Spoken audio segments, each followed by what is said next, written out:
Imagine you're chewing your favorite meal, right? You take a sip of water, you swallow, and Nothing happens. exactly, absolutely Right. nothing. The food just, it doesn't go down. It sits there heavily in your chest, totally trapped. It's a terrifying feeling. Oh, I can only imagine. And well, welcome to the deep dive. Today we are looking at this really terrifying medical malfunction where your body just, it simply forgets how to let you eat. Yeah, and the incredible, almost bizarre way that doctors hack your anatomy to fix it.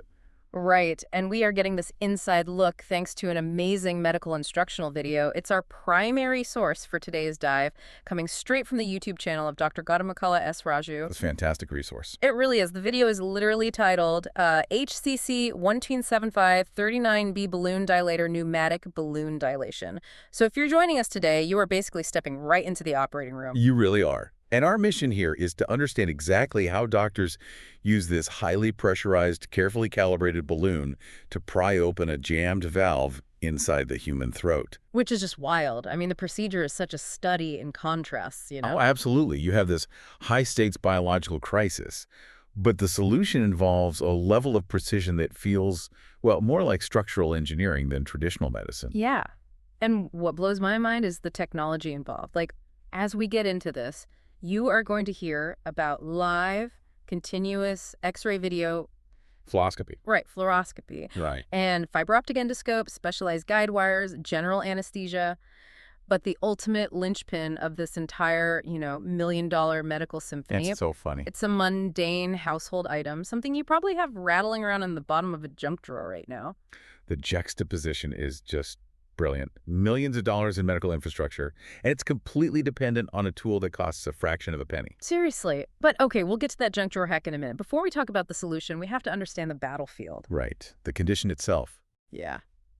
Looking at Dr. Raju's video, what really struck me about this condition, which is called achalasia cardia, is that it's not just a physical blockage. Like, it's not like swallowing a coin. No, not at all. It's a complete and total mechanical failure of the esophagus itself. Yeah, to really appreciate how catastrophic achalasia is, we kind of have to unlearn a common misconception about human anatomy. Okay, lead on me. Well, most of us assume that swallowing is just, a passive process driven by gravity. You chew, you swallow, and the food just drops down a hollow pipe into your stomach. Right, like dropping a rock down a well. Exactly. But the esophagus is not a passive pipe. It is an active, incredibly powerful muscular tube. Which makes sense when you think about it. Otherwise, you'd never be able to, drink water while lying on the couch. Or how astronauts eat in zero gravity. Right. The body has to actively push the food. Precisely. And that active pushing is a coordinated wave-like muscle contraction called peristalsis. Peristalsis. Got it. So when you swallow, the muscles at the top of the esophagus squeeze, and that squeeze travels downward, forcing the food ahead of it. Like squeezing a tube of toothpaste from the bottom up. Exactly like that. And waiting at the very bottom of this tube, just right above the stomach, is a specialized thick ring of muscle known as the lower esophageal sphincter, or the LES. So the LES is the gateway. It is. It acts as a highly sensitive one-way security door. Under normal circumstances, it stays tightly clamped shut. Because of the stomach acid, right? Yes, the stomach is essentially a vat of highly corrosive acid. The LES keeps that acid from splashing back up into the delicate tissues of your throat. That makes sense.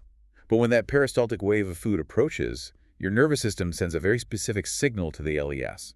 The signal just says, relax. And it opens. Right. The muscle fibers loosen, the door swings open, the food drops into the stomach, and then the door immediately slams shut again. It's a beautiful, elegant system. But achalasia cardia ruins all of it, doesn't It it? completely dismantles it. Because, according to the source video, this disease is actually a double hit. It's two distinct failures happening at the exact same time. Right. First, the main body of the esophagus suffers from peristaltic failure. The nervous system just stops sending the signal to squeeze. That pumping wave simply ceases to exist. The motor dies. Yeah. And second, the lower esophageal sphincter completely ignores the signal to open. It fails to relax and remains totally locked shut.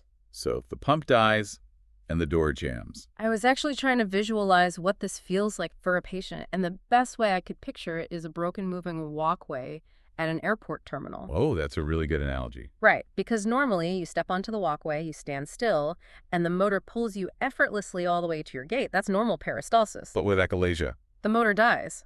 You are standing on a dead rubber belt going absolutely nowhere. The passive transit is completely eliminated. But the real nightmare is what happens at the end of the walkway.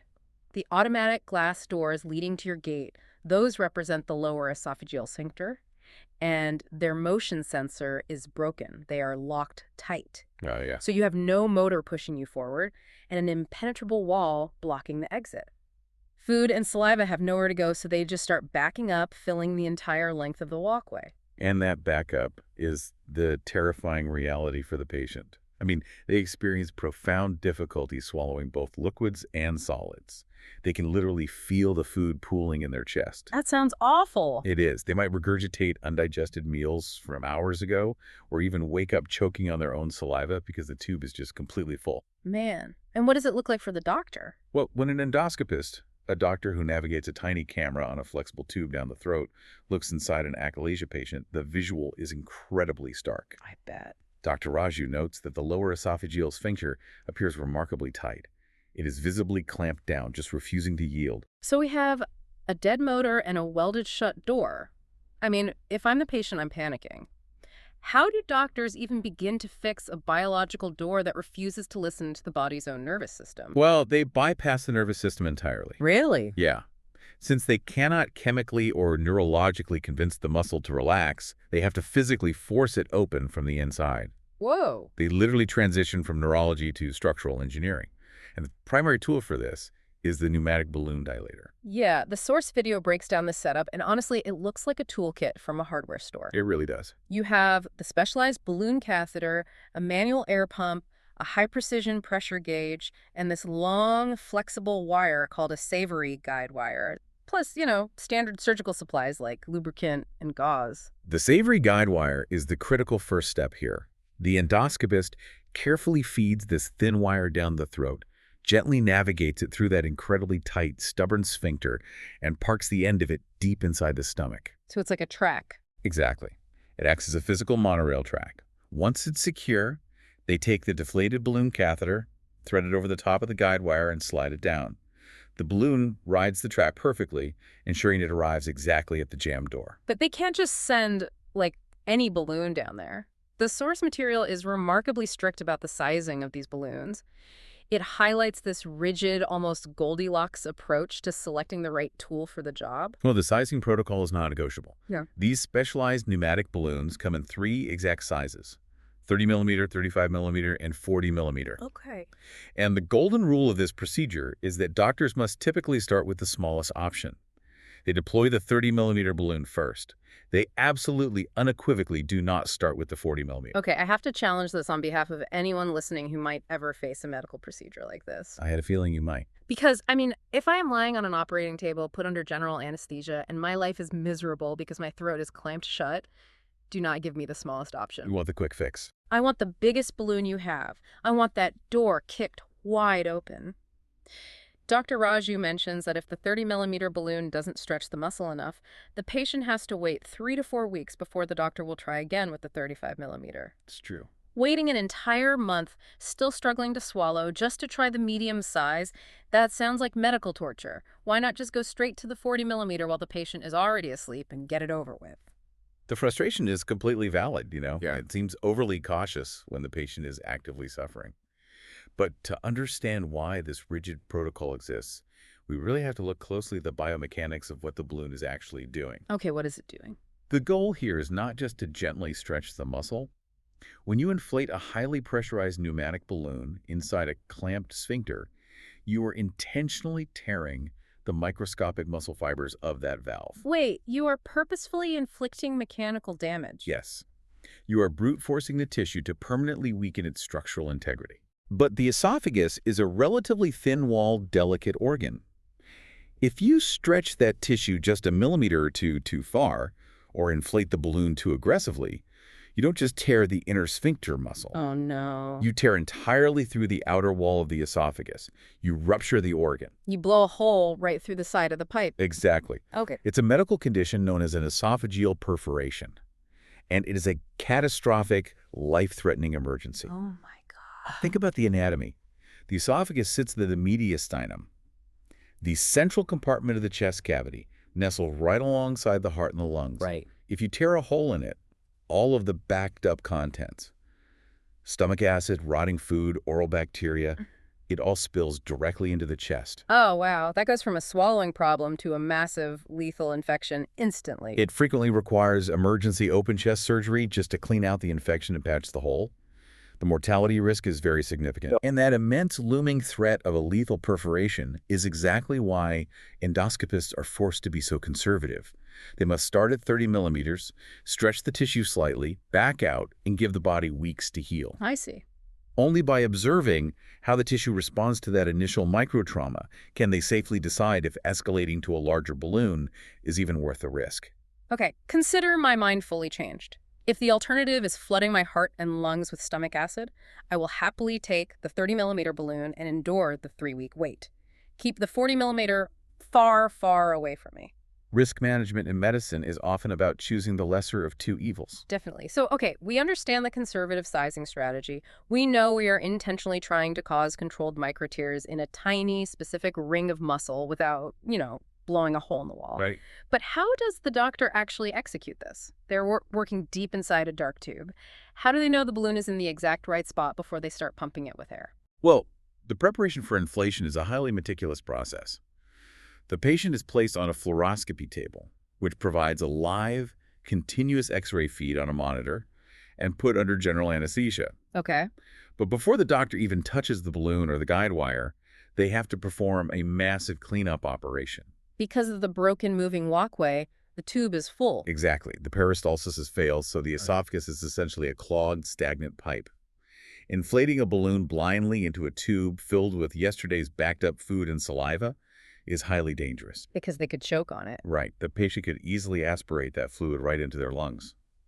So the endoscopist first inserts a camera scope equipped with a suction channel to manually vacuum out and thoroughly wash the entire esophageal lining. It's literally a biological deep clean. It is. But once the esophagus is pristine, the doctor still faces the targeting problem, right? They need to center this highly pressurized 30-millimeter balloon perfectly across the jammed sphincter. If it's too high or too low, it won't tear the right fibers. And this brings us to the most fascinating low-tech hack mentioned in the source material. It is a phenomenal example of operating room ingenuity. It really is. So the doctor has the camera down the throat. They visually locate the exact millimeter-perfect position of the clamped sphincter from the inside. Right. But they have to pull the camera out to make room for the balloon catheter. So before they pull the camera, they place a marker to identify the spot. But they don't place it inside the body. No, they don't. They place a marker on the outside of the patient's chest. And according to Dr. Raju's video, this marker is usually a simple metal safety pin or like a metal paperclip. Yeah, just a regular safety pin. They attach it to a piece of medical tape and stick it directly onto the patient's skin, right over the heart, perfectly aligned with the sphincter inside. And the physics behind this are brilliantly simple. Standard medical safety pins are made of steel, which is radiopaque. Meaning it blocks X-rays. Exactly. On the live fluoroscopy monitor, human tissue just looks like hazy, shifting clouds of gray. But that metal safety pin shows up as a stark, solid black shape. I love this so much. You have a patient under deep general anesthesia. You have fiber optic cameras, calibrated pneumatic pumps, and live X-ray monitors humming in the background. Yep. And the ultimate targeting reticle, the literal crosshairs for this highly dangerous precision medical procedure, is a junk drawer safety pin taped to a human chest. It is pretty funny. It's like buying a state-of-the-art $1,000 digital navigation system for your car, but deciding to navigate by sticking a literal plastic push pin onto the glass screen. It absolutely sounds absurd when you frame it that way. But, in the high-stakes environment of an operating room, reliability trumps elegance. Fair point. A piece of taped metal doesn't require a power source. You won't experience a software glitch or a corrupted signal. Yeah. It provides an infallible, high-contrast visual anchor right on the X-ray screen. It is foolproof. So the safety pin is on the chest, the camera comes out, the guide wire stays in, the doctor slides the deflated balloon down the wire, watching the live X-ray feed. Right. They meticulously line up the center of the balloon with the stark black shadow of the safety pin. Once the alignment is perfect, they activate the manual air pump. And as the balloon fills with air, the X-ray monitor reveals a very distinct physical interaction between the equipment and the body. What does it look like? Because the center of the balloon is positioned directly across that stubbornly tight sphincter muscle, the balloon does not inflate evenly. Oh, I see. The top end and the bottom end inflate easily in the hollow spaces, but the center is fiercely pinched by the locked muscle. It creates a severe waist in the middle of the balloon, like an invisible corset pulling it tight. A waist is the exact clinical term. It is visual proof of the resistance. So the doctor watches the pressure gauge and carefully continues to pump air, dialing up the mechanical force. It must be so tense in that room. The tension builds until suddenly on the screen, they see that pinched waist literally pop open and vanish. The balloon instantly assumes a perfect uniform cylinder shape. But how do they know they're actually tearing the muscle and not just, giving it a good stretch? Well, that sudden popping of the waist is the visual confirmation. Really? Yeah. Smooth muscle tissue has elastic properties. If it was merely stretching, the waist would slowly, gradually widen. When the waist snaps open abruptly like that, it indicates that the structural integrity of the tight muscle fibers has yielded. Oh, wow. The mechanical disruption has occurred. The jam door has finally been kicked off its hinges.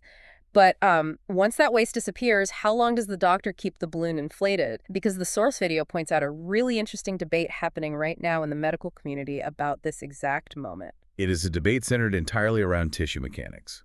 The traditional, widely accepted protocol is to hold the balloon at its absolute maximum pressure for a full 60 seconds. A whole minute. Right. The logic is that sustained, relentless stretching is necessary to overcome the muscle's natural elastic recoil. You want to ensure the fibers don't just spasm and tighten back up the moment the balloon is removed. Right, you want to make sure the door stays broken open. But Dr. Raju cites a specific study suggesting an alternative approach. Yes, the study suggests that a mere 6 seconds of full inflation might be entirely sufficient to achieve the same clinical outcome. 6 seconds versus 60 seconds. Exactly.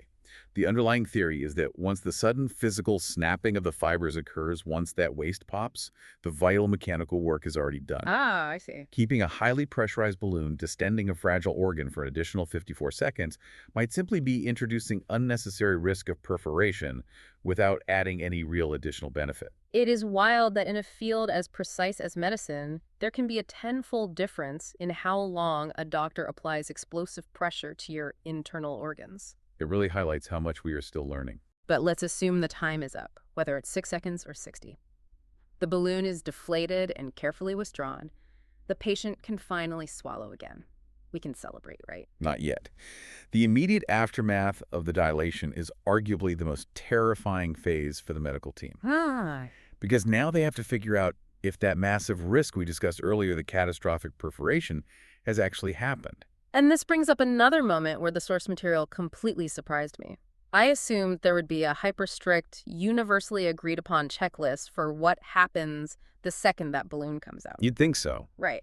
But Dr. Raju explicitly outlines several major differences in how doctors handle the aftermath. For instance, when the balloon is pulled out, some endoscopists choose to leave that long, savory guide wire sitting down the patient's throat. Yes. Others pull the guide wire completely out immediately. Furthermore, some doctors will take the camera scope and feed it all the way back down the freshly traumatized esophagus to visually inspect their work. While others completely refuse to do a visual check. Right. Why is there so much inconsistency? Why isn't there a single ironclad rule for something this dangerous? Your confusion touches on a really fundamental truth about clinical practice.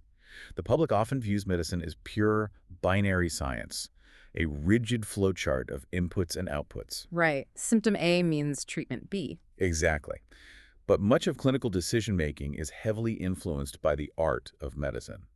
It is shaped by a physician's specific training background, their institutional culture, and critically, their own historical encounters with traumatic adverse events. The art of medicine, so it's about personal experience. Consider the guide wire.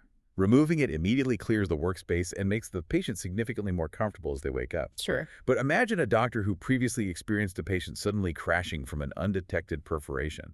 That doctor might adopt a personal protocol of always leaving the guide wire in place. Why is that? Because if there is a hole in the esophagus and chaos erupts, that wire acts as a vital breadcrumb trail. It provides the emergency surgeon with a physical, direct track leading straight to the site of the injury. It saves precious minutes of blindly searching through a flooded chest cavity. Okay, framing it as a safety net makes perfect sense. But what about the camera scope? Why wouldn't a doctor want to look at the site they just intentionally damaged to make sure it's not bleeding out? It is an agonizing calculation of risk versus reward. Reinserting a rigid camera scope down a throat that has just suffered acute mechanical trauma. Oh, I see where you're going with this. Right. The tissues are inflamed, stretched, and uniquely vulnerable. Some endoscopists argue that the simple act of pushing the scope down could be the exact thing that causes a micro tear to rip wide open. Wow. They believe the safest action is to stay out of the trauma zone completely. It is literally doctors weighing their own expertise against the extreme fragility of the human body. But, okay, while they might debate the scope and the guide wire, the source video makes it absolutely clear that there is one universal, non-negotiable requirement that every single patient must undergo before they are cleared. Yes. Regardless of the doctor's personal philosophy, every patient is mandated to receive a post-procedure esophagogram.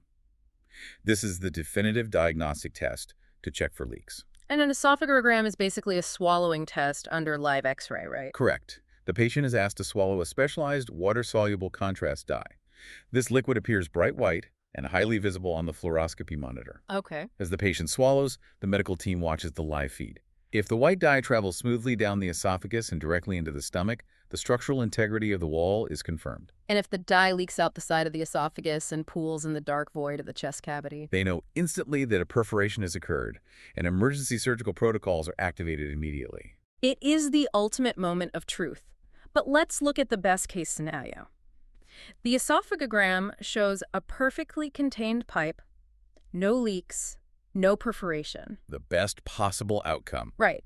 The patient is moved to recovery. According to the protocol, they are monitored closely for 24 hours, and then finally, they are encouraged to try drinking clear liquids by mouth. Yes. After weeks, months, or sometimes years of choking and backing up, they finally get to experience the simple act of swallowing normally.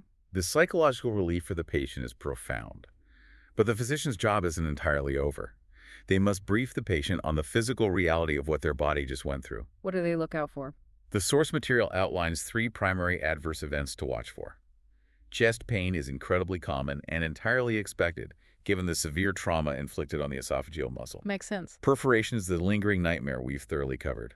And rarely, the stretched and torn tissues can result in localized bleeding. I can't even imagine the intense chest pain that must follow having your internal muscles literally torn open by an air pump.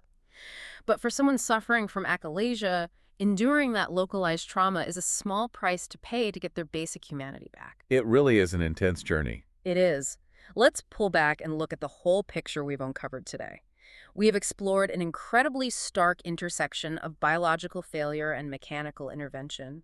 We've seen how doctors confront achalasia cardia, this devastating double failure, where the esophageal motor dies and the bottom door refuses to unlock. Yeah, and we analyzed the unforgiving biomechanical logic behind the Goldilocks sizing strategy. Right. The strict adherence to starting with a 30-millimeter balloon, meticulously balancing the urgent need to break the sphincter open against the catastrophic, life-threatening risk of rupturing the esophageal wall. And we absolutely cannot forget the sheer improvisational brilliance of the methodology itself, combining general anesthesia, advanced fluoroscopy, and a humble safety pin taped to a chest to flawlessly target a high-pressure balloon. It's amazing. Watching that pinched waist pop open on an X-ray screen, definitively proving that the stubborn muscle has yielded, allowing the patient to finally eat again. It serves as a potent reminder that the practice of medicine is rarely just sterile science.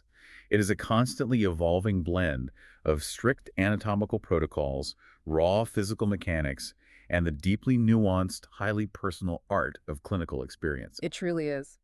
But before we finish up this deep dive, I want to leave you with one final lingering thought to turn over in your mind. I'm curious. When you zoom out and look closely at this entire procedure, it is entirely reliant on physical, mechanical destruction. We are literally wedging a pneumatic balloon into a throat to tear and rip muscle fibers. Yes, we are. But we are doing this to fix what is, at its core, a neuromuscular communication failure. The muscle itself isn't diseased, you know? The nerves have simply stopped telling it to relax. We are applying a brute force structural solution to a subtle neurological problem. Which makes you wonder, as medical technology leaps forward over the next 10 or 20 years, will we eventually look back on tearing throat muscles with air balloons as completely barbaric? It's a very fair question. Will we move away from mechanical disruption and instead figure out a way to literally reboot those broken nerve signals? Imagine a near future where, instead of forcing the jammed biological door open with a balloon, we simply teach the body's software how to unlock the door itself again. Bridging that gap between nerve signaling and muscle response is the ultimate frontier of regenerative medicine. Until that frontier is conquered, we will have to rely on the brilliant, terrifying hack of a highly pressurized balloon and a well-placed jump drawer safety pin. Thank you for joining us on this deep dive. We will catch you next time.